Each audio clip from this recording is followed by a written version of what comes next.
우리도 목소리가 있어요. 하고픈 말 많지만 표현 쉽지 않다면 여기로 오세요. 마인드 라디오. 네, 안녕하세요.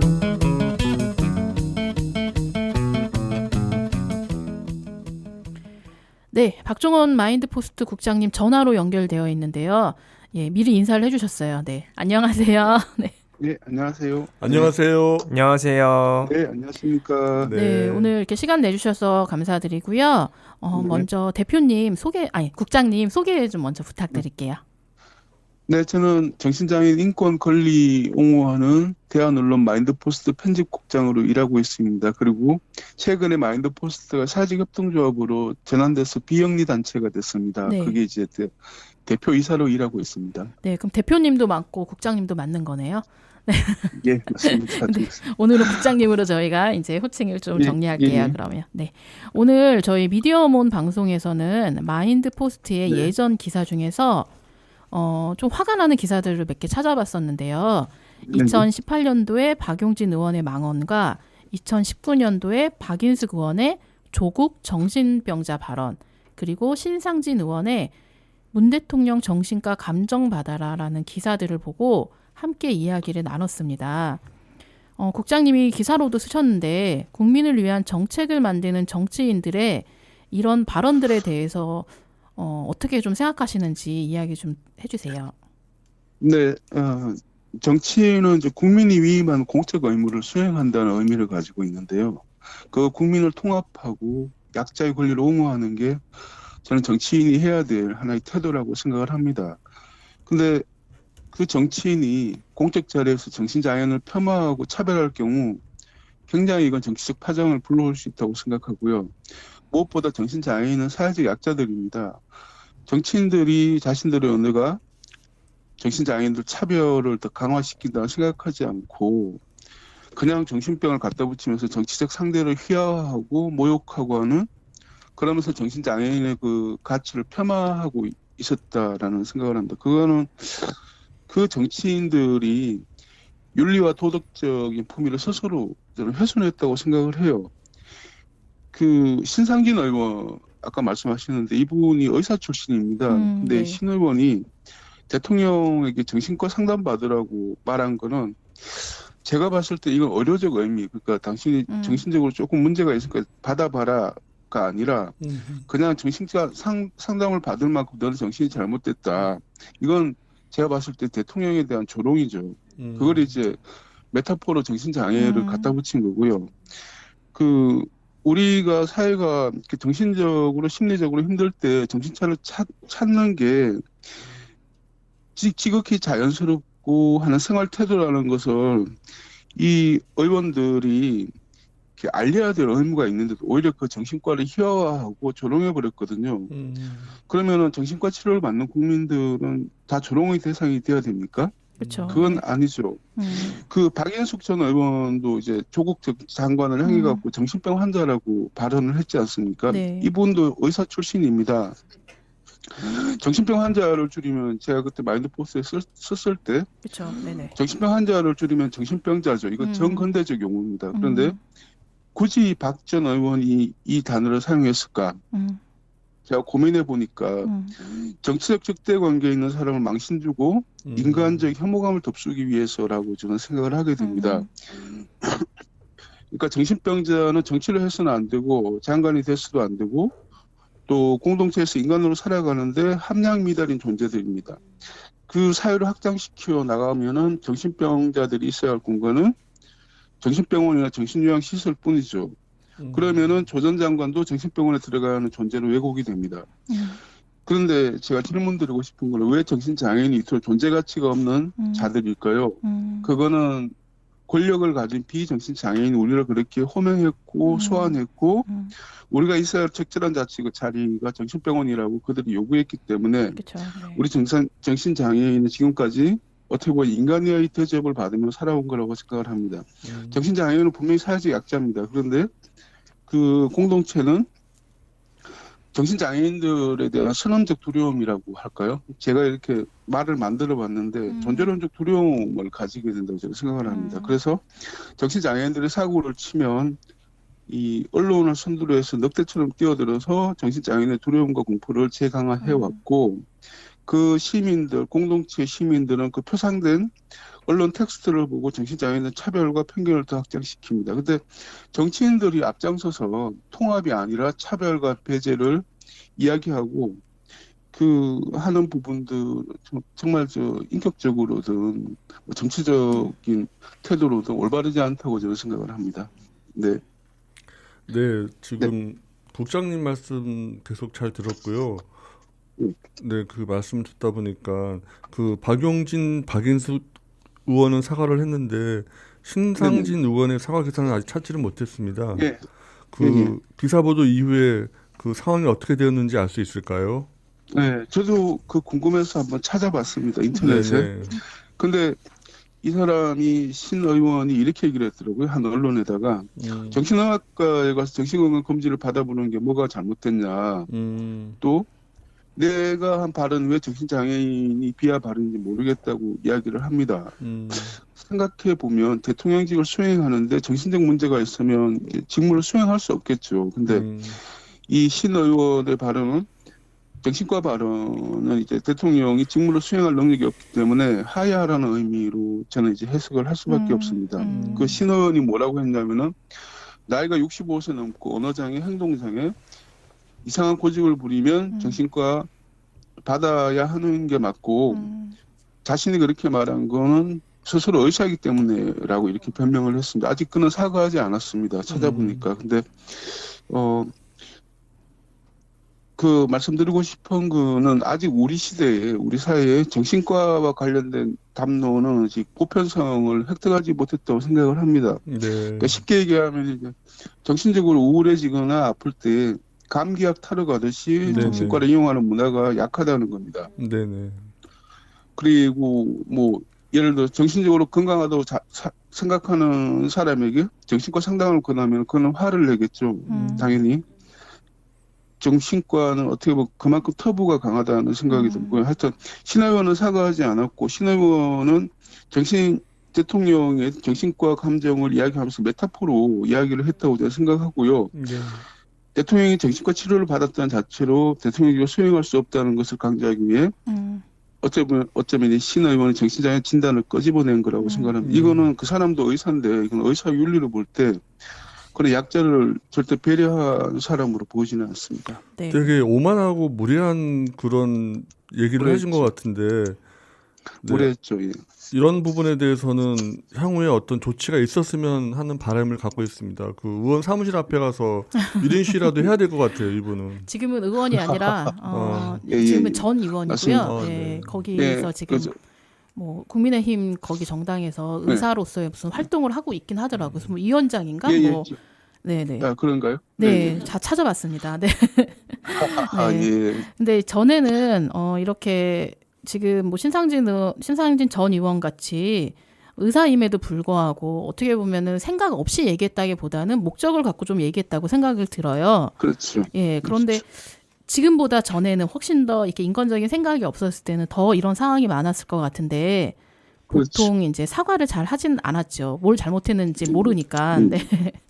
그래서 네, 맞습니다. 그래서 국장님이 쓰셨던 그 기사들 보니까 다른 그 망언에 비해서 신상진 그 전 의원에 대한 비판 보도가 되게 단호하게 좀 느껴졌어요.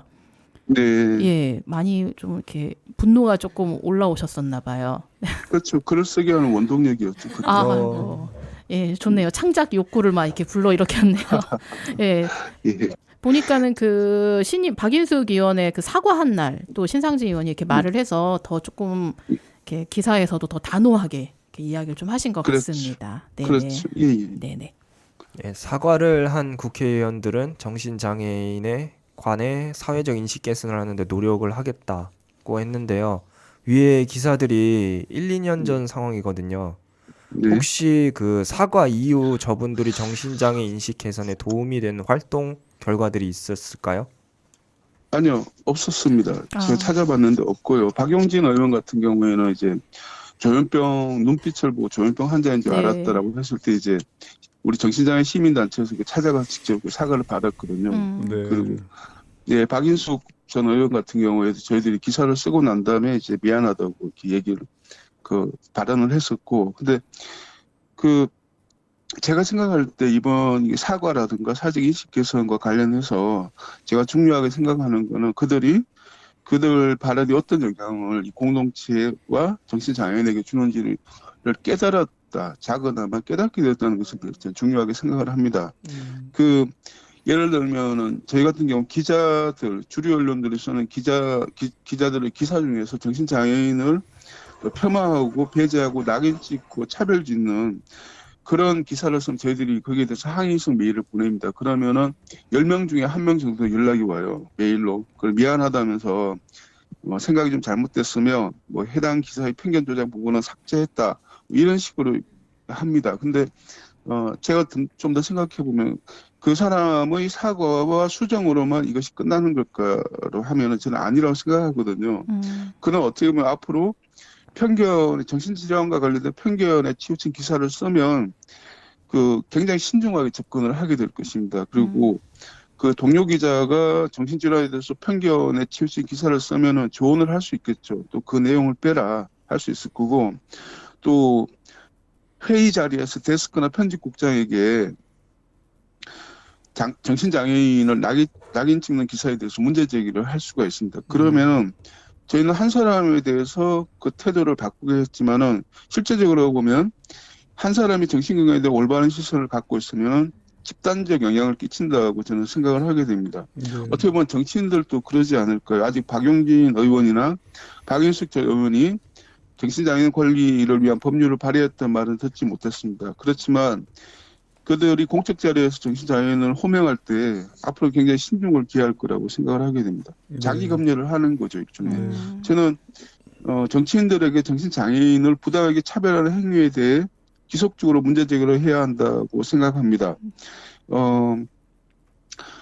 근데 그들은 아직까지는 우리가 정치적으로 대표성을 가지고 있고 우리가 어떤 유력한 표로 보이지 않기 때문에 우리에 대해서 별 관심을 가지지는 않죠. 어쨌든 박용진 의원하고 박인숙 전 의원에게 정신장애인이 이렇게 집단적으로 항의할 수 있고 움직일 수 있다는 경고를 보낸 것에서는 저는 개인적으로 큰 수확이 있었다고 생각하고요. 네. 그렇게 한 번씩 정신장애와 관련된 항의와 정치적 투쟁이라는 부분들이 개입을 하게 되면 정치인들은 어떻게든 정신장애인과 관련해서 고민을 할 수밖에 없을 거라 생각을 하게 됩니다.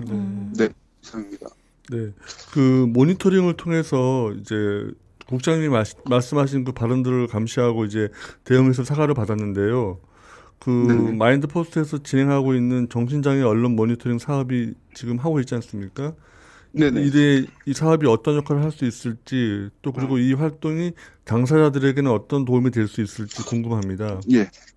그 사업과 당사자들도 이게 시작한 게 얼마 안 되죠. 저희들이 이제 서울시 사업비를 받아서 이제 모니터링 시작을 했는데 이제 네네. 10월부터 하고 있습니다. 이번에 예? 10월부터 하고 있습니다. 아, 그렇죠. 네네. 저는 그동안 마인드 포스트가 이제 주류 매체들에서 나오는 어떤 정신장애 편견, 차별의 부분들을 항의하고 문제 제기를 했던 것에서 이제는 이 언론 모니터링 사업이 만들어지면서 언론 모니터링이 어디로 확장이 됐냐면은 영화, 드라마까지 확장이 됩니다. 라디오까지 확장이 되죠. 그래서 그들이 이야기하는 그 부분들에 대해서 좀 더 넓은 시각에서 그리고 폭넓은 어떤 감시 체계를 갖고 우리가 접근할 수 있을 것 같고요. 예를 들면 지난해 5월에 이제 TVN이라고 하는 거기 방송에서 대탈출이라고 프로그램에서 정신병원을 공포의 공간으로 희화한 장면을 내보낸 적이 있었어요. 그때 이제 저희 마인드 포스트가 즉각 성명을 냈고 얼마 후에 이제 TVN 제작진이 공식 사과를 했거든요. 근데 생각을 해보면은 우리 정신장애인들이 목소리를 내기 전에는 그와 같은 정신병원의 공포와 괴담 또는 피 흘리는 장면들이 너무나 자연스럽게 문제의식 없이 만들어졌을 겁니다. 그리고 제작진 또한 이게 정신장애인 인권과 권리를 침해한다는 생각은 추호도 할 수 없었을 거라고 생각을 합니다. 근데 세계는 끊임없이 발전해 나가고 시대는 변하고 우리가 옳다고 생각하는 가치 역시 조금씩 바뀌어 나가죠. 그래서 정신장애인을 왜곡하고 억압하는 기제로 작동하는 모든 유형의 미디어와 영화, 라디오 등에 대해 정신장애인이 어떤 정치적 힘을 보여줘야 된다고 생각을 하고요. 그게 이제 언론 모니터링 사업의 어떤 역할이 아닌가 싶습니다. 그래서 네. 저는 이제 언론 모니터링 할 때 이 같은 어떤 긍정적 결과를 만들 거라고 믿고요. 네. 네. 또 활동에 참여하는 정신장애인 당사자들은 저는 굉장히 이제 좋게 생각을 합니다. 긍정적으로 네, 네. 보고 감사하게 생각하고요. 그동안 이제 이 정신장애인 당사자들은 그동안 뭐 미디어를 통해서 불편했지만 이제 정신장애인을 왜곡하는 미디어를 보면서 항의할 생각을 못했을 겁니다. 네, 스스로 이제 맞습니다. 힘이 없고 네네. 정신적 질환이 굉장히 강하게 엄습하면 밖으로 나가서 정치 집회를 하는 등 투쟁을 할 생각을 하지도 못했겠죠. 근데 네. 이건 사회가 그리고 기득권이 강자가 정신장애인을 규정하고 있는 텍스트를 해석한다는 얘기죠. 그래서 정신장애인들이 이 텍스트 안에서 얼마나 비인간하고 희화화하고 차별하고 낙인 찍고 집단적으로 타자하는 것들로 가득 차 있다는 것을 이 당사자 언론 모니터링 당사자들이 확인을 하고 또 깨닫는 과정들이 하나라고 생각합니다. 그래서 네네. 이 당사자들이 문제를 분석하고 해석하면서 우리 공동체의 가치와 시선에서 얼마나 이게 불공정한지를 스스로 깨닫게 되는 거예요. 쉽게 얘기하면 다른 시각으로 세계를 해석하게 되는데 저는 이게 이제 정신장애인의 자기 정체성, 정치적 정체성이라고 생각을 하게 됩니다. 그래서 네네. 또 하나 더 좋은 거는 정신장애인들이 일을 하고 있다는 거죠. 일을 하면서 돈을 번다는 거. 이거는 뭐 어떻게 보면 일을 하고 노동을 하고 돈을 버는 건 인간성을 회복시키는 어떤 하나의 기제라고 생각을 하게 되고요. 네네. 그래서 이분들이 돈을 벌어서 뭐 먹고 싶은 거 사 먹고 사고 싶은 거 사고 저축도 조금 하고 또 여자친구, 남자친구한테 뭐 사줄 수도 있고. 그러니까 저는 언론 모니터링에 참여한 이번 당사자들이 물질적으로 도움을 받게 되고 또 정신적으로도 이 세계 텍스트를 새롭게 해석하는 어떤 시선을 갖게 된 거라고 생각합니다. 그래서 네네. 나중에 이번 모니터링 프로그램이 끝나더라도 나중에 이와 비슷한 프로그램이 또 만들어지면 또 네네. 적극적으로 참여할 것 같고요. 네네. 그렇게 되면 그들도 우리 정신장애 운동에 이렇게 편입할 수 있는 존재가 정치적 존재가 될 수 있다고 생각을 합니다. 네. 네, 말씀 잘 들었습니다.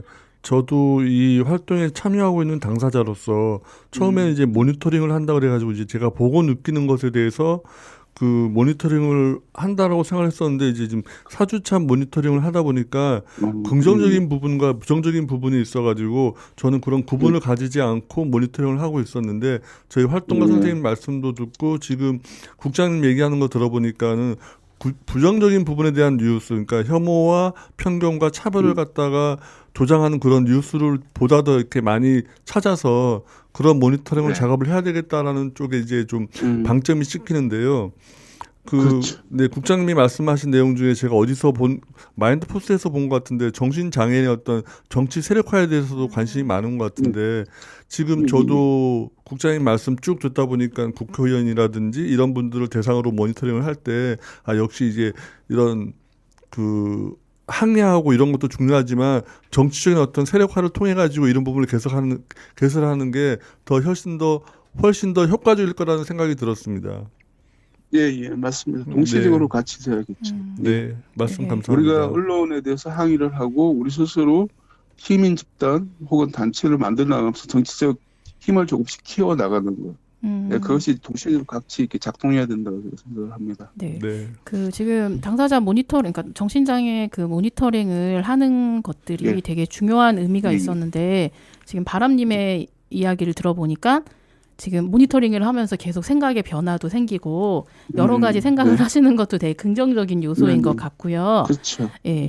그 어쨌든 이 언론 모니터링의 목적이 단순히 사과를 받아내는 게 아니라 아까 국장님께서 말씀하셨듯이 뭔가 좀 사회를 변화시키고 정책을 만들어가서 실제적으로 좀 변화를 시키는 건데 뭐 저희가 시사저널의 그 욕설 그 기자의 욕설 그 메일도 봤었고 사과를 여전히 안 하고 있는 뭐 그런 부분들도 있고 여전히 뭐 기사들을 보면은 조현병이나 이제 이런 말들을 너무나 함부로 쓰고 있는 것들이 있는데 지금 그 언론 보도 가이드라인을 지금 만들고 있다는 걸로 알고 있어요. 예, 예. 네, 혹시 그 내용이 어떤 건지 조금 알 수 있을까요? 이제 그거는 이제 저희들이 지금 만들고 있는 거고요. 네네. 마인드 포스트하고 네. 또 국가인권위원회하고 음, 또 공익법센터에서 같이 이렇게 머리를 맞대갖고 지금 만들고 있습니다. 중요한 거는 이제 자살 보도 준칙이 있죠. 네네네. 그래서 예를 들어서 맞습니다. 이제 뭐 자살이라고 쓰지 않고 극단적 선택이라고 이야기를 하고 음, 또 그렇게 하는데 최근에 그 코미디언 개그맨 여성 한 분이 이렇게 네네네. 극단적 선택을 했어요. 네네. 했는데 언론을 찾아보니까 그 대부분이 이제 어떻게 자살했고 뭐 어디서 하고 뭐 이런 어떤 구체적인 것들을 다 제외시켰어요. 그리고 그 밑에 정신적으로 어려움이 있으면은 이쪽으로 전화해 주세요라는 맞아요. 그런 방식으로 네네. 이제 의견들을 만들어 갖고 이렇게 하고 있더라고요. 근데 네네. 옛날 같은 경우에는 번개탄 피웠다. 또 차 뒤에 번개파 피우고 또 얼마 정도 있고 이런 것들을 자세하게 만들었거든요. 저희들도 정신장애와 관련된 언론의 보도 그 간섭에 대해서 문제 제기를 하고 이런 방식으로 바꿔나가라. 예를 들어 갖고 뭐 정신장애인으로 알려졌다, 전해졌다라는 추측성 기사 절대 쓰지 말고 또 언론 경찰이 보도하는 브리핑에 대해서도 문제의식을 가서 접근을 하고 또 쓸데없이 그 사건과 관계가 없는 정신적 질환의 유무를 그 기사 안에 넣지 말라는 식으로의 어떤 지금까지 우리는 어떤 정신장애인들에 대해서 차별하지 말라는 어떤 추상적인 명제에 기대에 있었는데 이 같은 언론 보도 준칙은 좀 더 구체적으로 공동체 안에서 구체적으로 어떻게 기자들이 기사를 쓰고 정신장애와 관련된 부분에 차별과 낙인을 찍지 않고 또 집단적 타자를 돕지 않는 그런 어떤 그 기자들의 자세 또 언론 미디어의 자세와 태도에 대해서 저희들이 이야기하는 거라고 보시면 되겠습니다. 네. 언제쯤 이 가이드라인이 만들어져서 조금 공식화가 될 수 저 있을까요? 개인적으로 한 올해 말까지 갔으면 좋겠는데 올해 말쯤에 만들어졌으면 좋겠는데 네. 한번 또 어떤 뭐 만들어지고 뭐 토론회도 있을 겁니다. 그때 거기 가서 또 얘기를 좀 나눌 것 같습니다. 네네. 네, 저희가 이제 질문을 좀 많이 드렸는데 혹시 뭐 끝으로 저희 뭐 이 모니터링을 지금 하는 분들이나 저희 방송에 좀 네. 하시고 싶은 말씀이 있으시면 해주세요. 네.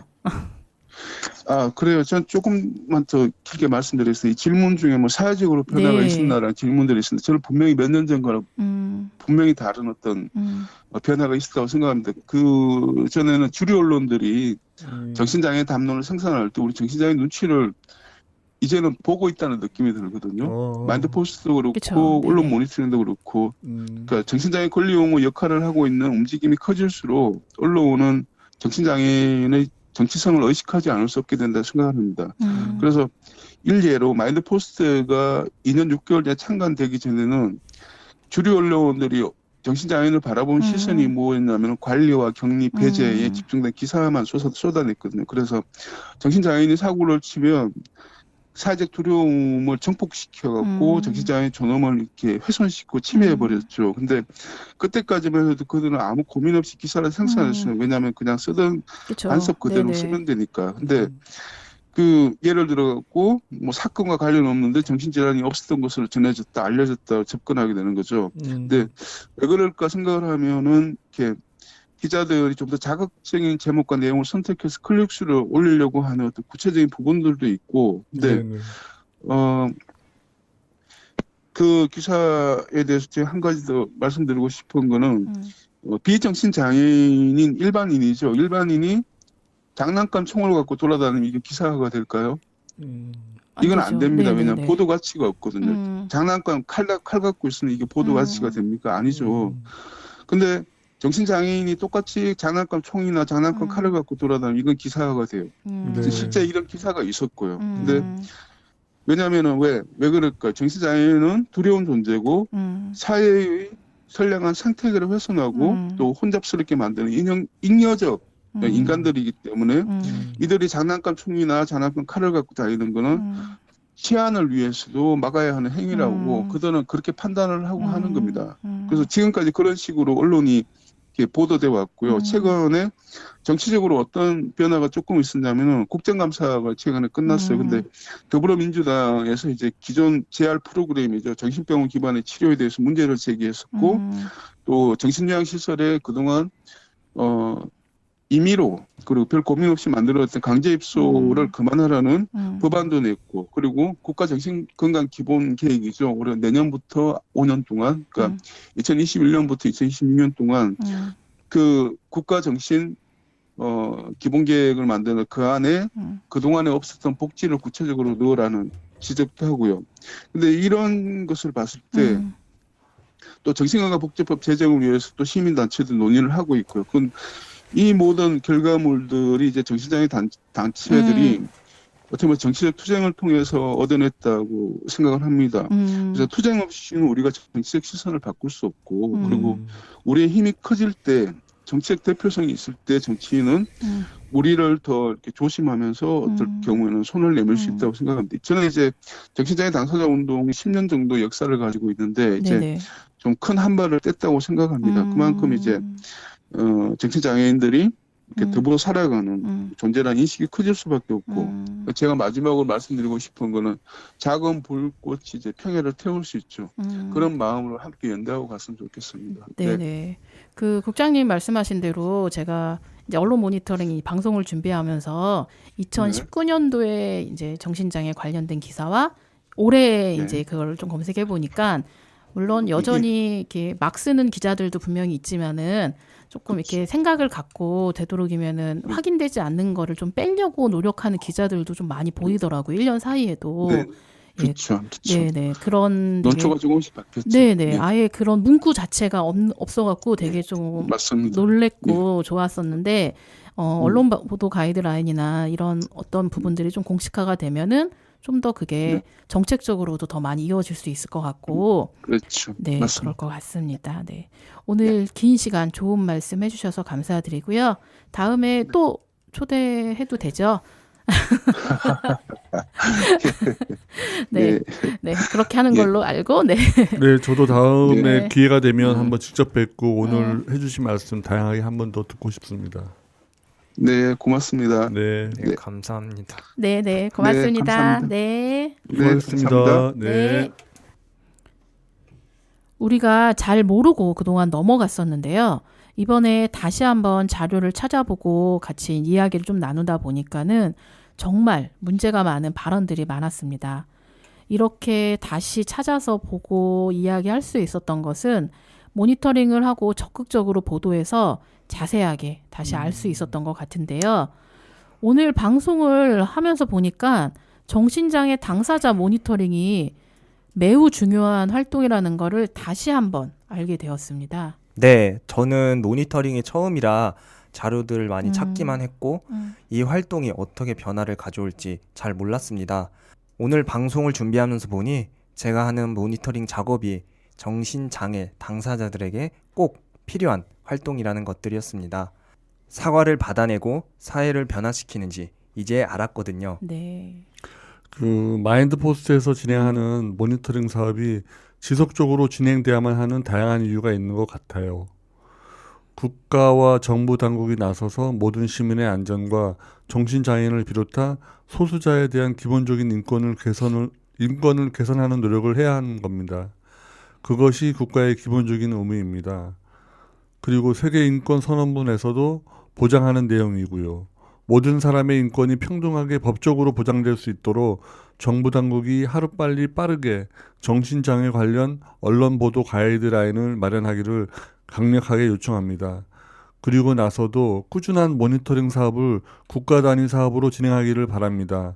오늘 방송을 하면서 앞으로도 지속적인 이러한 모니터링 사업이 유지될 수 있도록 다양한 방법과 노력을 강화해야만 하겠다고 생각을 했습니다. 네, 바람의 그 이야기를 들으면서 우리가 지금 모니터링 활동도 하고 있고 이 활동 모니터링 방송도 하고 있는데 생각이 되게 많아지고 공부를 많이 하고 우리부터가 조금씩 변화된다는 생각이 좀 들었습니다. 네.